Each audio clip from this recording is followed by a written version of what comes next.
The big breaking news of the day coming from Louisville Athletics Director Josh Heird that for now, Kenny Payne will be the head coach of Louisville men's basketball at least through the new year. Our Eric Crawford exclusive. We spoke with Josh Heird this morning, and before we begin to break down some of what Josh said, let's start with some of the reasoning behind this decision from Josh himself and what he is looking for moving forward to better evaluate this. I go back to the analogy of putting deposits in the bank.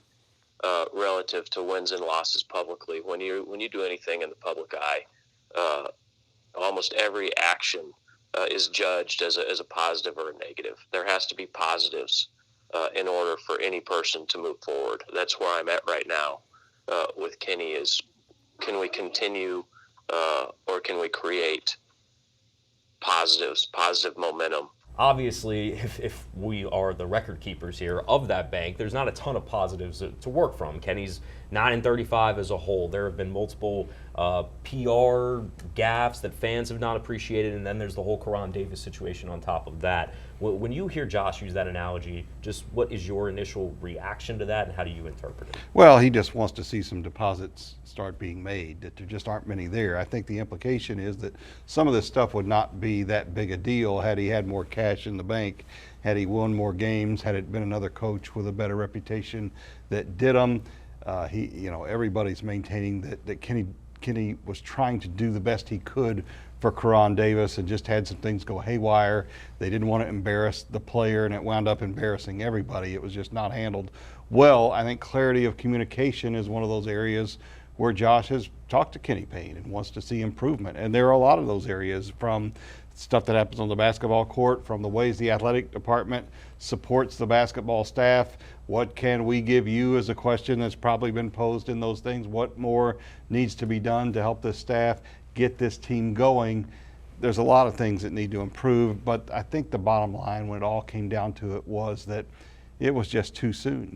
They lost their last coach, Chris Mack, in midseason. That introduces a huge amount of chaos to a basketball program, and they want to avoid that if at all possible. And I think when we talk about too soon, we also have to acknowledge that where do you go from here if you did move on from him at this point in time? Because as it stands now, it seems like the prevailing thought is that there is not a good option if you were going to move on from Kenny, to hand it over to someone who could take the interim job, whether that's somebody on the staff or from somebody outside of it. And it seems to be that the logic, at least from U of L Athletics, is it could get worse if you make that type of move to bring in an interim. Well, and I didn't talk to him about options because obviously they're not exploring them, or they're not officially exploring them, because Kenny Payne is going to be the coach. I think one thing that spoke very loudly to Josh Heird was talking to players, and I think he's in touch with players. He's not having meetings, but he's in the locker room after games, and he knows where these guys stand.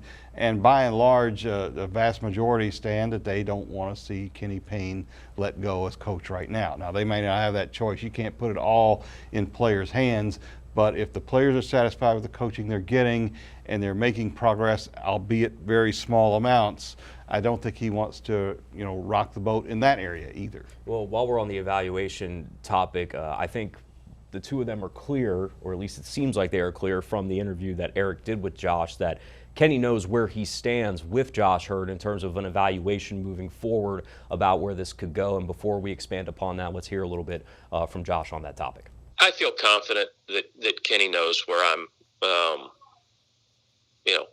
at relative to the evaluation of the program. Kenny and I continue to have dialogue, and he understands where he is relative to the head coaching position here. I think if there's anything that is going to make me significantly the timeline or the time frame for coach out, it's going to be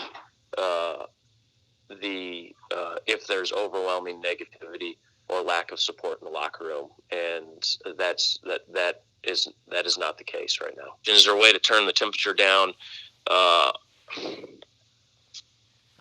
outside of winning basketball games? I think that's going to be hard to do, to be honest with you. So when we hear that, Eric, it again suggests that there's nothing imminent. I know that was a speculative thing going around for a while about a rumor about Kenny's job status, but when you're in this position, the microscope becomes that much bigger game to game of like, does this help him save his job? Does this show progress? It ain't going to get any easier because they start conference play with Virginia, and they got to show something in ACC play to go back to those positive deposits we were talking about. Yeah, and conference play is front-loaded. The tougher part of their conference season is at the beginning.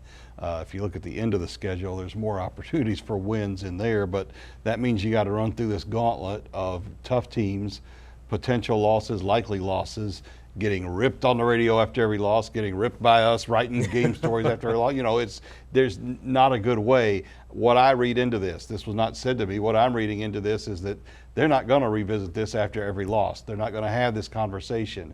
If there is a significant issue, if we see some Arkansas State type performances in a row, I think you could see this come up again. But I think the intent here is that Kenny Payne finishes the season and then they evaluate from there. Now, we've talked about almost every party involved except a very important one here, and that is, of course, you, the fans. And I think you have made your voices heard in various ways, whether that's on social media, calling into shows, replying to stuff that we put out, or just the attendance as a whole. Eric's been here a lot longer than me, and he can better speak to it, but I've covered college sports, I think, for close to a decade now. I've never had an experience where I've been in the home team's arena and their rival very nearly outdraws them, probably did outdraw them, and the chants throughout the night were Kentucky chants. No matter who you are or whom you root for, that is an unnerving feeling for anybody who could be in that arena. And I can't necessarily blame fans for being angry at this point in time because you know this better than anybody, Eric. This program has been through just I don't know if any program in the country has gone through what Louisville men's basketball has gone through. And then you add this on top of it, and you understand why fans are so frustrated. It's a tumultuous thing, and that's a angering experience for fans. In that particular experience, all fans had to do was buy a ticket and come to the game. They could keep Kentucky out very easily. So that, while they're going to say it's the team losing and that's why no fans are coming, in the end, if you're a fan, you either buy a ticket and go or you don't buy it and a Kentucky fan goes. Either way, it's your choice. So that, to me, is kind of a false argument.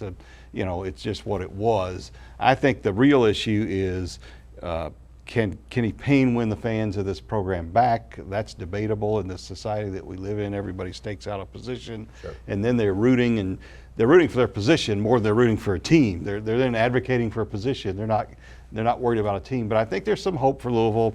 When they were up early against Kentucky, I think if you're a Louisville fan, really, you got a little bit excited. When they nearly beat Texas, you were in there rooting for them. You could see it on Twitter. Guys that have been bad-mouthing them all year were like, come on, do this.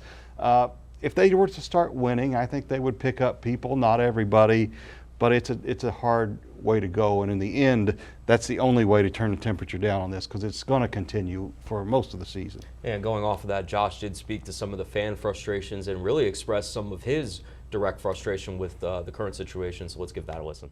It's extremely frustrating. It is extremely, extremely frustrating. Because like I said, I want this basketball team to be good. I want this basketball team to be great. And it's a long way from that right now. And so I absolutely understand their frustrations. I live it. This is my job. And so while I say I have to take the emotion out of these decisions, it's impossible.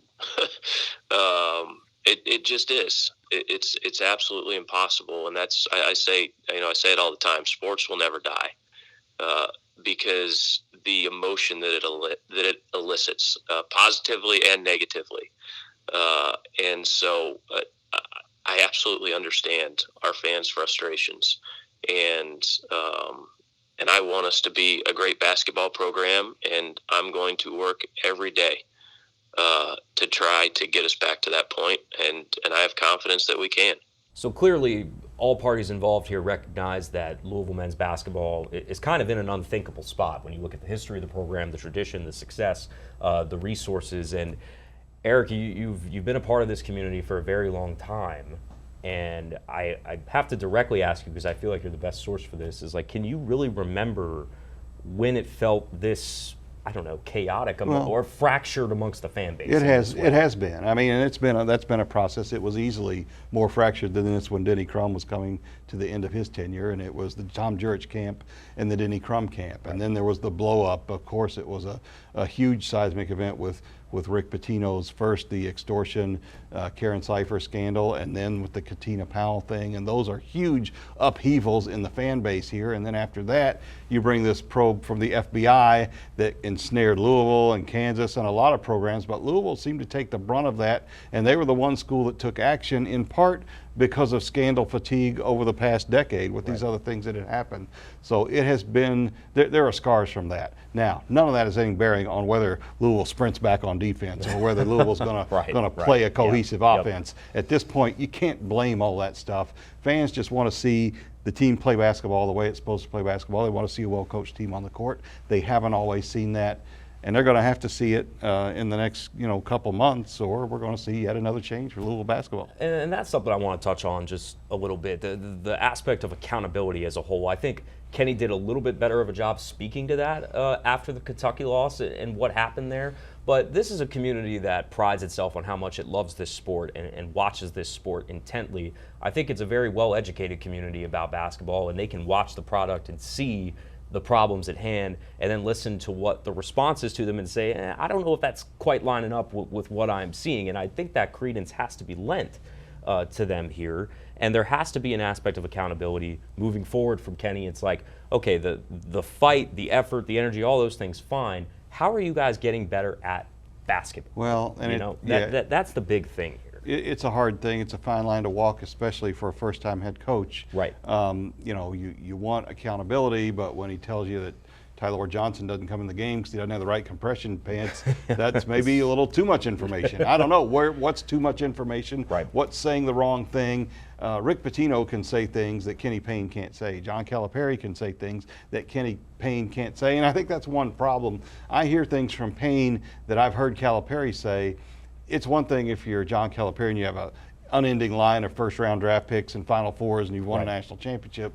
Those are things that Kenny Payne can't say yet, and it all comes back to money in the bank, and he's either going to have enough at the end of the season or he's not.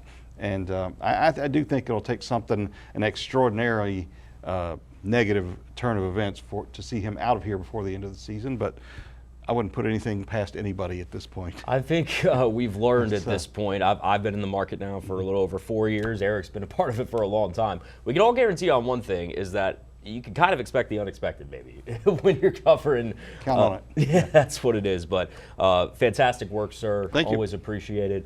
Eric Crawford, Tyler Greever, will continue to follow this story as it develops. And, of course, you can read Eric's piece on WDRB.com.